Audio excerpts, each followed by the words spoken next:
Hello there, my name is Gidon Ariel from Root Source. I'm happy to give a short teaching about the Festival of Tabernacles, Sukkot.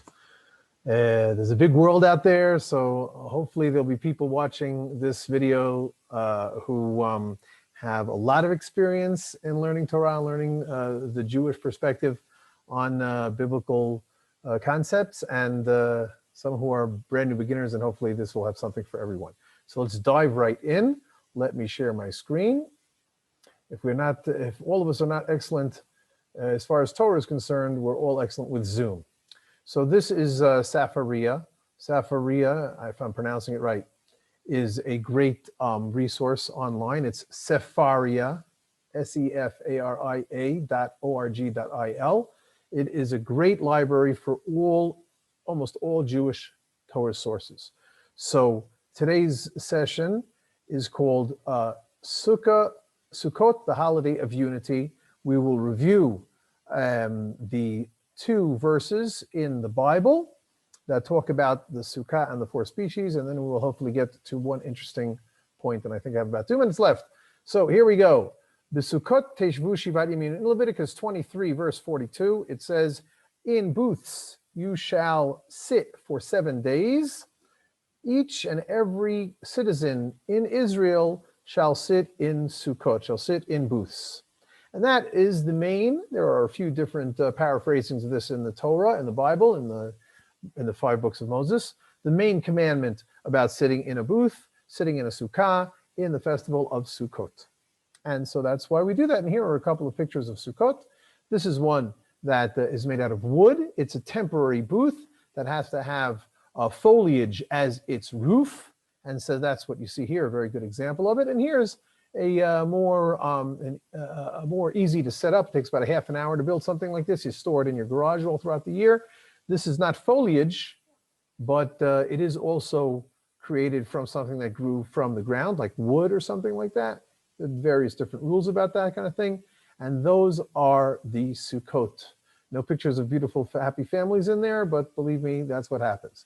The next verse that I want to follow talks about another aspect of the holiday of Sukkot. There are about 24 aspects of the holiday of Sukkot, but these two are the ones that are most famous. The next one is the verse, Leviticus 23, same chapter, a few verses earlier, verse 40. Our earlier verse was verse 42, so a mere 2 verses earlier.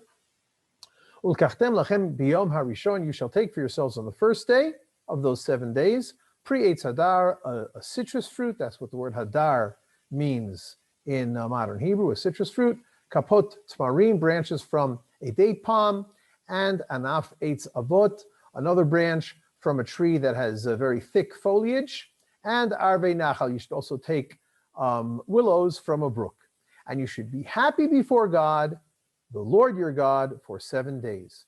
Here are those lulav and etrog, as we call them, those 4 species, if you're not familiar with them. This is the etrog, that citrus fruit. This is the myrtles from the leafy tree. We call those hadas. These are the aravot, the willows from the brook, I think willows. And this is the lulav, the branch from the middle of the tree of the dates. And here is a picture of all of them all together. This is not to scale probably. Usually an etrog is about this big, about half the size of this holder. By the way, this is a holder made out of one of the leaves of this branch of the tree of the date palm. Okay, so if I have 1 more minute, I will simply say that this verse that we started out with, here it is, Basukot teshvu shivat yamim, in Sukkah, in these booths, you should sit for 7 days. All citizens of Israel shall sit in Sukkot. The sages notice that this word Sukkot at the end can also be read as Sukkat, which means a single sukkah, and they say all of Israel are worthy and are able to sit in a single sukkah. Now, obviously, we can't all fit in a single sukkah, but what it means is that we are all one big family, And we are all trying, even though we're different, to sit all together and to be happy together. And I invite my Christian friends to try to approach a Jewish friend that they have. And if they don't have a Jewish friend, they should try to make one. And if they don't have one nearby, then just be in touch with me at Gidon at their root, their source. And you will join us in our happy Sukkot throughout the holiday of Sukkot this year and for years to come. Thank you very much, and shalom, shalom.